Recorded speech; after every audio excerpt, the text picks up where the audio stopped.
told your friend you're not okay and tell me what's wrong. बिस्मिल्लाहिर्रहमानिर्रहीम अस्सलामु अलैकुम to my YouTube family. Welcome back to my channel. Guys कैसे हैं आप सब? उम्मीद करती हूँ हम सब बिल्कुल खैरियत से हैं। सो गाइस आज हमारे किचन में बहुत ही मज़ेदार सा देगी स्टाइल झटपट सा कोरमा बनने जा रहा है, तो चलिए स्टार्ट करते हैं। इसके लिए गाइस मैंने हाफ़ केजी यहाँ पर बीफ ले लिया और इसी के साथ जो है यहाँ पर चर्बी भी शामिल है, उससे इसका टेस्ट बहुत ज़्यादा अच्छा आता है। और जो स्पाइसेस हम यहाँ पर इस्तेमाल करेंगे उसमें 2 टेबल स्पून मैंने यहाँ पर कोरमा मसाला लिया है, उसी के साथ हाफ़ टी स्पून हल्दी, 2 टेबल स्पून धनिया powder, 2 tablespoon red chilli powder और सॉल्ट एज़ पर टेस्ट मैंने यहाँ पर ले लिया है। और इसी के साथ जो है वो हम यहाँ पर 1 पाव जो है वो दही शामिल करेंगे। और दही जो है ये होममेड है और इसका लिंक भी जो है मैं आपको डिस्क्रिप्शन में दे दूँगी, आप जो है वो वहाँ पर जाकर देख सकते हैं।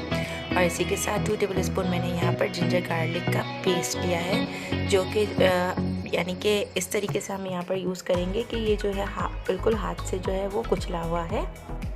और थोड़ा सा जो है इसमें पानी शामिल किया है मैंने।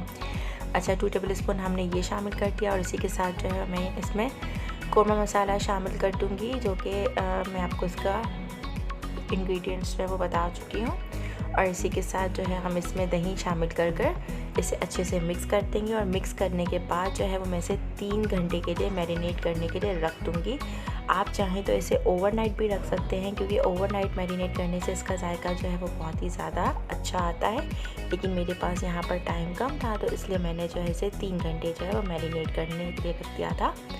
अच्छे से इसे मिक्स कर देंगे और जितनी देर तक ये यहाँ पर मिक्स होगा तब तक जो है वो हम आगे के प्रोसेस को जो है वो कंप्लीट कर देंगे।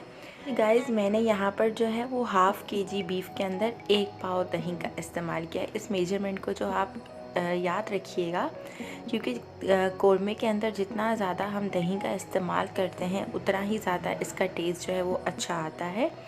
और यहाँ पर जो है सिर्फ मैंने एक ही वक्त जब इसे हमने मैरिनेट किया उसी वक्त ही मैंने दही शामिल की, क्योंकि बाज़ औक़ात ऐसा होता है कि कुछ लोग जो है वो इसे प्याज जो है वो जो ब्राउन करते हैं उसके बाद भी जो है दही के साथ उसे मिक्स कर देते हैं। लेकिन मैंने जो है प्याज के साथ इसे नहीं मिक्स किया, इसे जस्ट हमने बीफ के साथ ही जो है मैरिनेट किया है।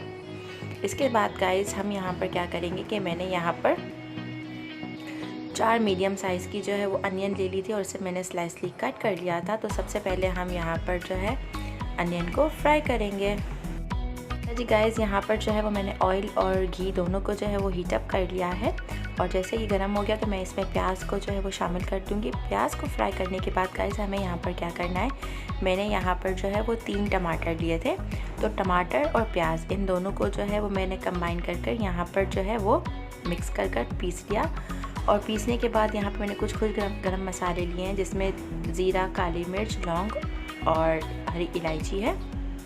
जैसे गरम मसाले कड़कड़ाने लगे तो मैंने यहाँ पर जो पेस्ट जो है जिसे ब्लेंड किया था वो मैंने शामिल कर दिया। और जैसे ही उसमें ज़रा सा ऑयल आ गया तो मैंने यहाँ पर मैरिनेटेड जो हमने यहाँ पर बीफ किया था उसे मैं शामिल कर दूँगी। और इसे जो है वो हम ढककर पकाएंगे, तब तक पकाएंगे जब तक गोश्त जो है अच्छे से गल नहीं जाता। और एंड में जो है मैं इसमें जायफल जावित्री का पाउडर शामिल कर दूँगी। तो इस तरीके से हमारा झटपट सा जो है वो देगी स्टाइल कोरमा रेडी हो जाएगा। उम्मीद करती हूँ ये आपको ज़रूर पसंद आएगा। इसे ज़रूर ट्राई कीजिएगा और ट्राई करने के बाद अपने फीडबैक से मुझे ज़रूर आगाह कीजिएगा। चैनल पर नए हैं तो चैनल को सब्सक्राइब करना मत भूलिएगा। मिलते हैं नेक्स्ट व्लॉग में किसी और चीज़ के साथ। तब तक अपना बहुत ख्याल रखिएगा, मुझे अपनी दुआ में याद रखिएगा। फ़ी अमान अल्लाह, अल्लाह हाफिज़।